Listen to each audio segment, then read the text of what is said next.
Welcome back to the channel. So in this particular video we are going to find the fastest way to concatenate strings. We're going to explore 5 ways in which we can concat strings, and then we are going to run benchmarking test cases to find which particular way is the fastest one. For this particular thing we are going to simply concat two string variable. Results can differ for long strings or something, but for to keep it simple we are going to simply use two string variables and simple operations. So let's see. So let's first initialize the project using go mod init. So this module is required to run the test cases and the benchmark cases. So to initialize it we are going to use go mod init, and our project name going to be string ops.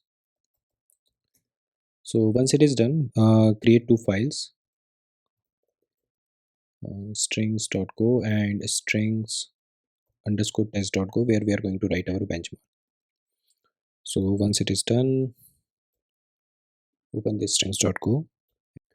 So we are going to create a simple plus operator function. So func plus operator, and it is going to return a simple string. So what we are trying to do is like we'll keep the all the variables same and the operations same, so that it will be more effective way to calculate. So we'll have a simple s1 goes to practice and another s2 golang. Okay, and then we are simply going to return s1 plus s2 in this way. Okay, so now let's just create a benchmarking test case for it. So inside strings underscore test.go, to write the benchmarking test cases, what you have to do is like you have to prefix all the test cases with the benchmark keyword. So it's going to be func benchmark. Okay, and mark it as like m is small keyword. Okay, and then you can give any name.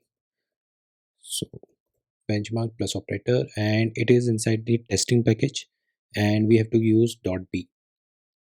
So we are going to run a for loop which start with I equals to 0,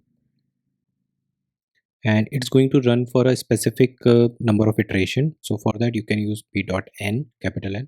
This number of iteration, the value is not fixed, it is dynamically allocated, but it ensures the benchmark runs for at least 1 second by default. And after that I plus plus, and simply then we have to just pass the function which we want to run the benchmark. So we want to run benchmark on plus operator. Then to run it, so command is very simple. So go test, then the dash bench equals to dot.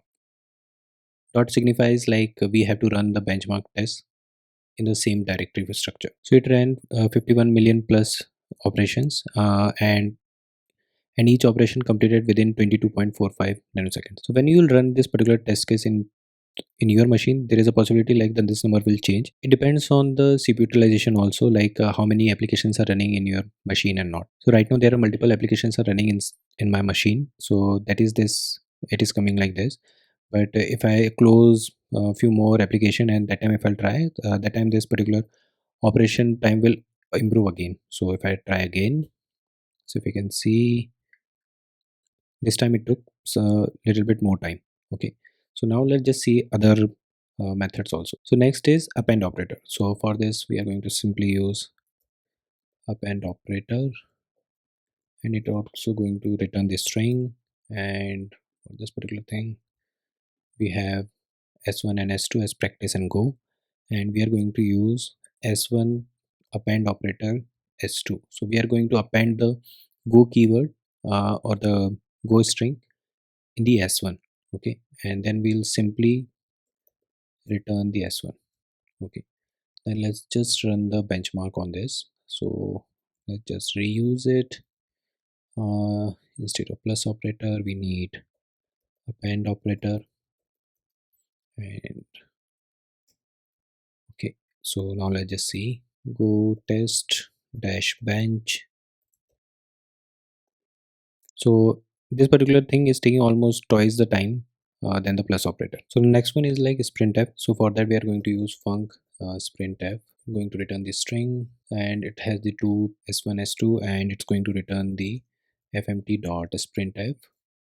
So the first parameter is like the format. So in that we are going to use the format verbs, which is percentile s for string and the strings s1 and s2. Okay, and let's just create another benchmark.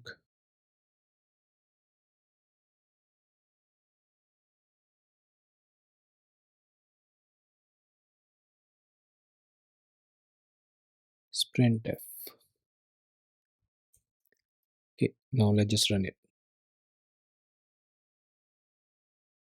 Compared to plus operator, it is like a 7 times slower, the sprintf. So now let's just see the other two also. So the next one is bytes dot buffer. It also return the string. For this we are going to use a simple variable called by bytes dot buffer type. Okay, and we are going to use write string function, and the string going to be s1, and then another one white dot write string s2. And to return it, what we are going to do is like we are going to use string method which will return the string. So in the same way, let's add another way, which is strings builder. In this we are going to use strings dot builder. So it's going to be where str strings dot builder, and it is very similar to bytes dot builder, and here also we are going to use a method called write string. So it's going to be str dot write string, and s1, and in the same way str dot write string s2. Then we are going to just return the str dot string using the string method. Add two more benchmarking test cases. So one is for bytes dot buffer. So it's going to be bytes buffer, and one more for the string builder. Let's run the benchmark test cases.